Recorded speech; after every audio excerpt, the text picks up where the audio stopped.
अज़ीज़ तालिबात अस्सलामु अलैकुम। कल की क्लास में हमने जाना था कि अरबी में एराब किसे कहते हैं, एराब की अहमियत क्या है और कैसे हम जानेंगे कि एराब की निशानियाँ क्या होती है, एराब की हालतें क्या क्या होती है। तीन मैंने हालतें बताई थी, हालत रफ़, नस्ब और जर। हालत रफ़ में होने का मतलब ये है कि इसम के आखिरी हर्फ पर एक पेश या दो पेश आए। हालत नस्ब होने का मतलब ये है कि इसम के आखिरी हर्फ पर एक ज़बर या दो ज़बर आए। और हालत जर में होने का मतलब ये है कि इसम के आखिरी हर्फ पर एक ज़ेर या दो ज़ेर आए। आज हम पढ़ेंगे अल मुफ़रद वल मुसन्ना वल जमा। मुफ़रद मतलब एक, मुसन्ना मतलब दो और अल जमा मतलब जो तीन या तीन से ज़ायद हो। अरबी ज़बान में दूसरी ज़बानों के बिलमुकाबिल, दूसरी ज़बान में ख़ास तौर से उर्दू, हिंदी, इंग्लिश के बिलमुकाबिल सबसे पहले तो होता है वाहिद यानी कोई चीज़ एक, उसके बाद होता है मुसन्ना यानी दो, और उसके बाद फिर आता है जमा यानी तीन या तीन से ज़ायद। उर्दू हिंदी में हम देखते हैं कि यहाँ पे या तो लफ्ज़ वाहिद होगा, अपनी तादाद के लिहाज से या तो वाहिद होगा या फिर उसके बाद डायरेक्ट जमा आती है। लेकिन अरबी में ऐसा नहीं है। अरबी में तादाद के लिहाज से इस्म की तीन किस्में बनाई जाती हैं। सबसे पहले तो वाहिद यानी जब इस्म एक हो, मुसन्ना यानी कि जब इस्म दो हो, और जमा जबकि तीन या तीन से ज़ायद हो। ये जो क्लास है इसमें हम सिर्फ देखेंगे कि मुसन्ना कैसे बनाया जाता है। मुसन्ना का मतलब होता है दो। आप हमेशा इसे याद रखिए कि मुसन्ना का मतलब होता है दो। सबसे पहले आज की हम जो क्लास है इसमें देखेंगे कि मुसन्ना कैसे बनाया जाता है। अगर कोई इस्म एक है, वाहिद है, तो उसे हम दो कैसे बनाएंगे। तो आइए देखते हैं कि इस कायदे को की रोशनी में हम मुसन्ना कैसे बनाया जा सकते हैं। सबसे पहले तो देखिए कि अगर जो वाहिद इस्म होगा तो उसके ऊपर एक तनवीन आएंगी, यानी दो पेश, दो ज़बर, दो से। हो सकता है कि इसके ऊपर अलिफ लाम लग जाए तो फिर तनवीन ना आए। लेकिन यहाँ पे हम देख रहे हैं कि यहाँ पे ये वाहिद इस्म है, रजुलुन। रजुलुन मतलब आदमी, एक आदमी। अब हम उसकी मुसन्ना कैसे बनाएंगे। तो कल मैंने बताया था कि हालत रफ़ और नस्ब और जर होती है।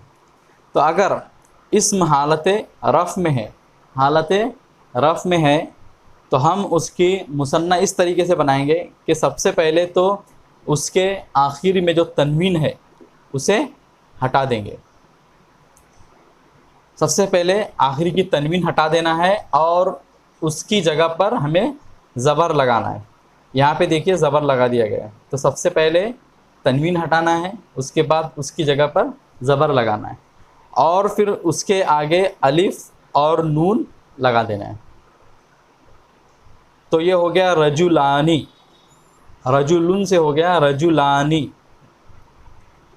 ये हो गया जबकि इसम हालत रफ़ में हो। लेकिन अगर इसम हालत नस्ब और जर में होगा तो फिर हम क्या करेंगे। सबसे पहले तो वही तनवीन हटाएंगे और उसकी जगह पे ज़बर लगाएंगे। उसके बाद या और नून उसके आगे बढ़ा देंगे, यानी आईने बढ़ा देंगे, आइन। तो हो गया यहाँ पे रजुलैनी, रजुलैनी। मुझे उम्मीद है कि आपको ये समझ में आ गया होगा, लेकिन फिर भी हम उसको और बहुत सी मिसालों के ज़रिए समझने की कोशिश करते हैं। और हम मिसालों के लिए वही अल्फाज इस्तेमाल करेंगे जो हमारी किताब में पहले से ही मौजूद है। अब यहाँ पे आप देख सकते हैं कि मैंने तीन मिसालें लिखे हैं, जिसमें से एक नकीरा है, दूसरा मारिफा है और तीसरा मारिफा और मुअन्नस है।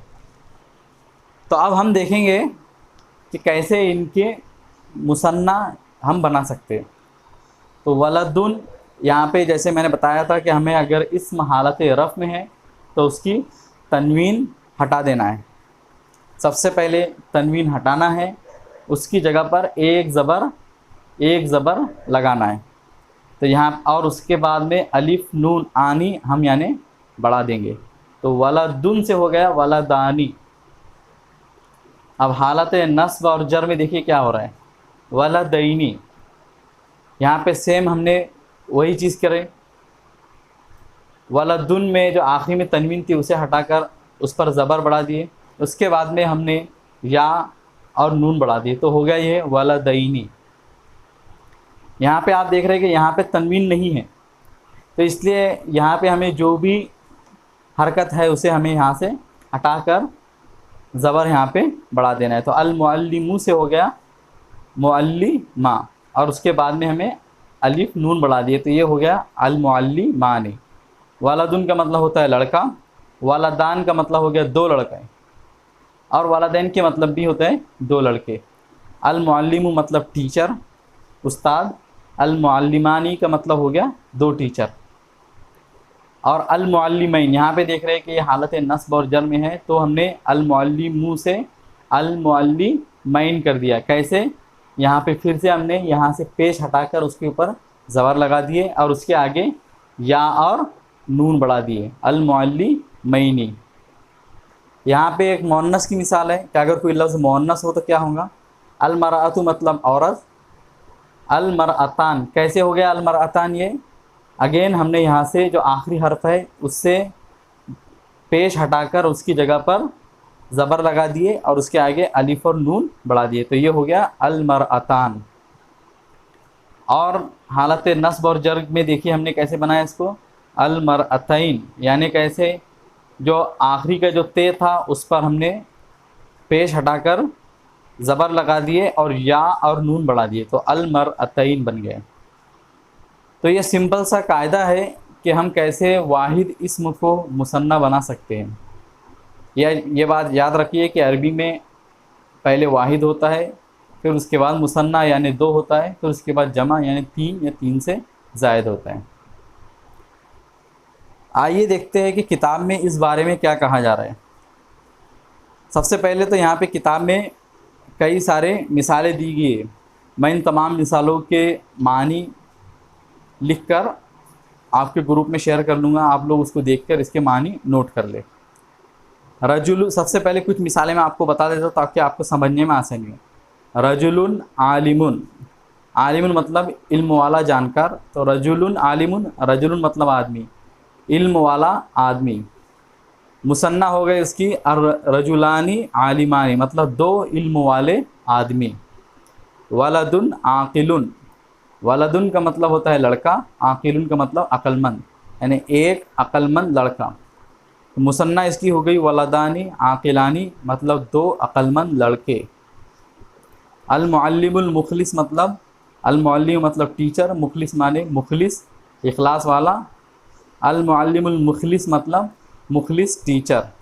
तो मुसन्ना हो गई इसकी अल मुअल्लिमानी अल मुखलिसानी मतलब दो मुखलिस टीचर।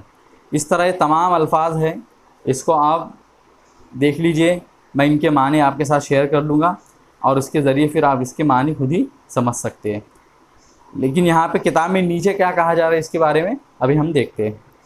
अलिफ वाहिदुन जो एक पर दलालत करे, जैसे कलमुन कलम मतलब पेन, किरतासुन किरतास मतलब सफ़ा, बाबुन मतलब दरवाज़ा। ये तमाम जो इस्म है कलम, कलमुन, किरतासुन, बाबुन, ये सब के सब वाहिद है, एक है।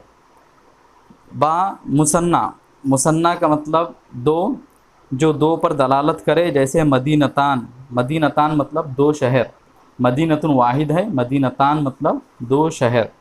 ताविलतान मतलब दो बेंच। साअतान, साअतुन मतलब घड़ी, साअतान मतलब दो घड़ियाँ। तो आज का दिन हम सिर्फ मुसन्ना ही समझेंगे और उसके बाद में फिर हम कल से जमा समझने की कोशिश करेंगे।